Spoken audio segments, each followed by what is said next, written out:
Un conseil, madame, un conseil, monsieur, mangez. Y'en a qui prennent un petit coup, moi je mange. Y a-t-il un pilote dans l'assiette ? Y'en a qui lèchent les vitrines, moi je mange. Ah, j'ai trop envie de faire la sieste. Pourquoi ça arrive tout le temps quand on vient de manger ? Alors, il y a plusieurs motifs pour lesquels on peut avoir ce coup de barre après le repas. On va déjà regarder ce qui t'est arrivé. Est-ce que t'aurais mangé trop vite par hasard ? Et quand je dis manger trop vite, je veux dire, est-ce que ta mastication était suffisante ? Parce que quand les aliments insuffisamment mastiqués se retrouvent dans l'estomac, il faut savoir qu'avant de poursuivre le trajet dans le tube digestif, il faut qu'il soit réduit en bouillie pour ensuite être hydrolysé par nos différentes enzymes. Si la mastication n'a pas été insuffisante et qu'il y a des gros morceaux dans l'estomac, ça ralentit tout le processus. Et plus il y a d'énergie mobilisée pour la digestion, moins on en a pour faire tout le reste. Donc c'est le coup de barre. La deuxième raison, c'est est-ce que tu n'aurais pas mangé de trop par hasard ? Parce qu'on a une certaine capacité à digérer les choses, une certaine énergie disponible pour ça. Et quand on mange trop par rapport aux besoins qu'on avait, par rapport à notre capacité à digérer, ça peut nous fatiguer également.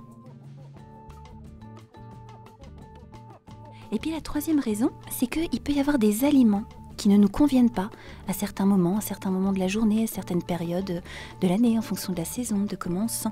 Ou il y a certaines combinaisons alimentaires qui peuvent aussi ne pas nous convenir selon nos tolérances personnelles, et ça peut nous plomber au niveau de la digestion. Moi, par exemple, un exemple rigolo et un peu navrant, c'est que je ne supporte pas les tartines de pain à la confiture. C'est un truc qui me plombe systématiquement.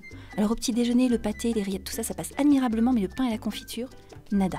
Donc il faut vérifier en soi la tolérance personnelle pour voir ce qui nous convient ou ce qui ne nous convient pas. Est-ce que ça te parle tout ça ? Donc ça veut dire que si je suis fatiguée après manger, 1, je vérifie que j'ai bien mastiqué. Oui.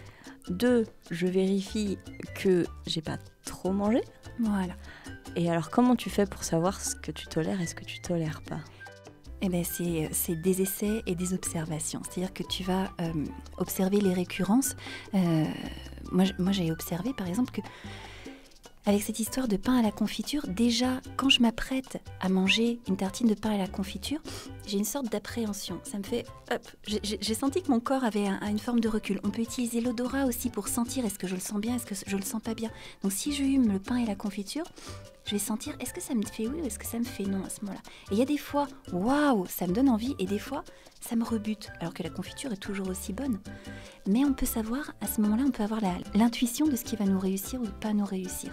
Donc c'est vérifier avec nos sens si a priori ça va le faire ou pas. Donc c'est plus une fatalité, l'envie de sieste après manger. Non, je ne te le souhaite pas parce qu'il y a tellement de belles choses à faire.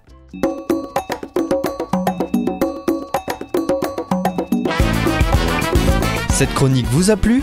Alors participez-y en posant vos questions à Anne-Claude à l'adresse contact@radioalto.info.